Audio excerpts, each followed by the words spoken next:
tahu siapa Abbas. Abbas gak pernah bohong radhiyallahu anhu. Orang yang jujur, Masya Allah. Maka Abbas pun, Abu Sufyan pun percaya. Lalu dia mengatakan, apa saranmu wahai Abu Fadl?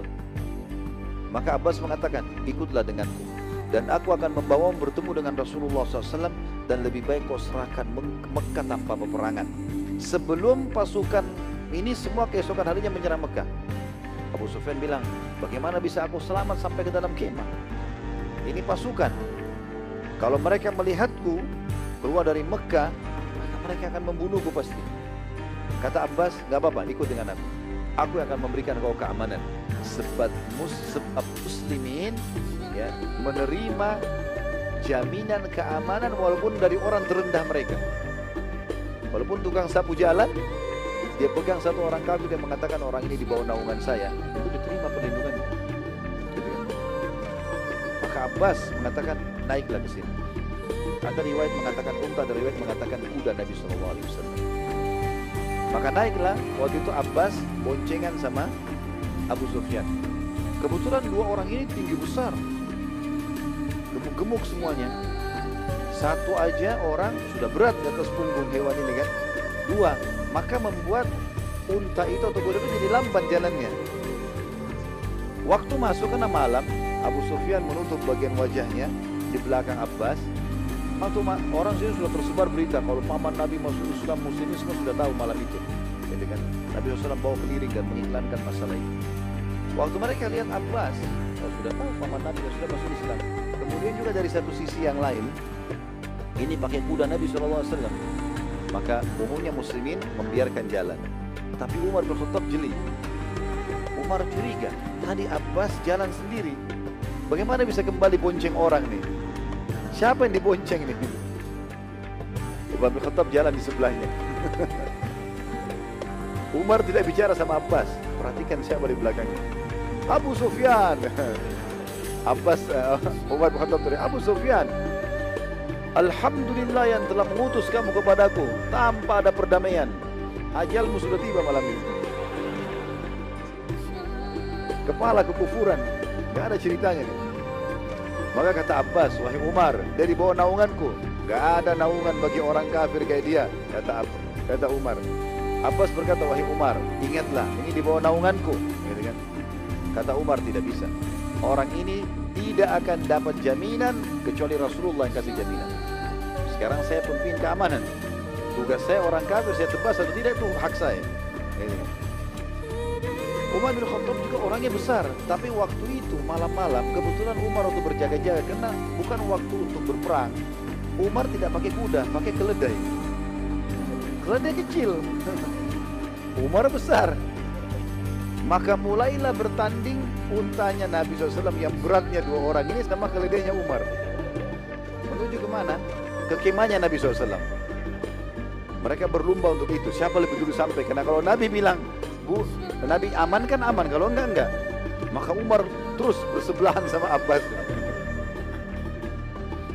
Begitu tiba di kemah, Abbas turun pegang tangannya Abu Sufyan masuk kemah, Umar juga turun bersamaan. Di hadapan Nabi SAW langsung Umar mengatakan, ya Rasulullah, kepalanya kekafiran Abu Sufyan datang tanpa keamanan. Izinkan saya tebas lehernya. Maka Abbas mengatakan, ya Rasulullah, di bawah naungan saya lindungi. Maka Nabi SAW mengatakan kepada Umar, biarlah ya Umar. Sudah sampai di kemah. Nasibnya Abu Sufyan lolos waktu dia. Akhirnya pada saat itu teman-teman sekalian, Nabi SAW bertanya kepada Abu Sufyan, wahai Abu Sufyan, apakah belum tiba saatnya engkau mengaku bahwasanya tidak ada Tuhan yang berhak disembah kecuali Allah dan Muhammad adalah utusannya? Belum tiba saatnya kau masuk Islam? Abu Sufyan bilang, demi Allah, bila ada Tuhan selain Allah, maka pasti akan bermanfaat buat kami hari ini. Tapi dia belum mau masuk Islam, belum ucapkan syahadat di sini. Nabi SAW berkata lagi, apakah belum tiba saatnya kau mengakui Allah itu adalah Tuhan satu-satunya, tidak ada sekutu bagi, dan aku adalah utusan Allah? Abu Sufyan mengatakan, kalau yang ini masih ada keraguan dalam hatiku, khusus mengakui kamu sebagai Nabi, masih ada keraguan dalam hati. Abbas lalu pada saat mendengar jawaban Abu Sufyan marah seraya berkata, masuk Islamlah wahai Abu Sufyan. Demi Allah, bila Rasulullah SAW memasuki Mekah dengan kekuatan, maka sejarah Quraisy hilang selamanya. Bagaimana bisa engkau masih ragu akan kerasulannya, sementara sudah nyata di hadapan matamu kemenangan yang Allah berikan? Akhirnya Abu Sufyan waktu itu masih sempat ragu, tapi dia takut. Maka dia masuk Islam. Depan umat dan depan semua dia syahadat. Ini sebagian ahli sejarah mengatakan sempat masih ada keraguan dalam hatinya. Dari itu nanti terlihat setelah Nabi SAW bebasin kota Mekah. Dan wahyu nanti yang akan membuat akhirnya Abu Sufyan radhiyallahu anhu hatinya kokoh dengan Islam. Ini masih malam baru masuk Islam. Syahadat. Malam-malam dia kena ketakutan lihat pasukan muslimin. Lalu akhirnya dia syahadat. Nabi SAW mengetahui hal itu sebenarnya. Tahu kalau hatinya Abu Sufyan ini masih ganjal. Gitu kan. Namun Nabi SAW berkata kepada Abbas, kan ia nginap denganmu malam ini. Jangan biarkan dia pulang ke Mekah. Dan bawa ia pagi hari menghadap kepadaku. Nanti habis sholat subuh, suruh dia hadir ke sini. Terbit matahari sebelum menyala Mekah, bawa dia ke sini. Abbas mengatakan, wahai Rasulullah, Abu Sufyan orang yang suka kedudukan. Maka berikan dia kedudukan. Maka Nabi SAW mengatakan, menghadap ke arah Abu Sufyan lalu berkata, siapapun yang memasuki rumahmu hai Abu Sufyan besok pada saat kami nyerang Mekah, maka dia akan aman. Abu Sufyan lalu berkata, wahai utusan Allah, rumahku masih kecil, gak cukup untuk seluruh penduduk Mekah. Maka kata Nabi SAW, siapa yang memasuki Masjidil Haram, maka dia aman. Kata Abu Sufyan, masjid juga belum cukup ya Rasulullah, gak bisa menampung penduduk Mekah.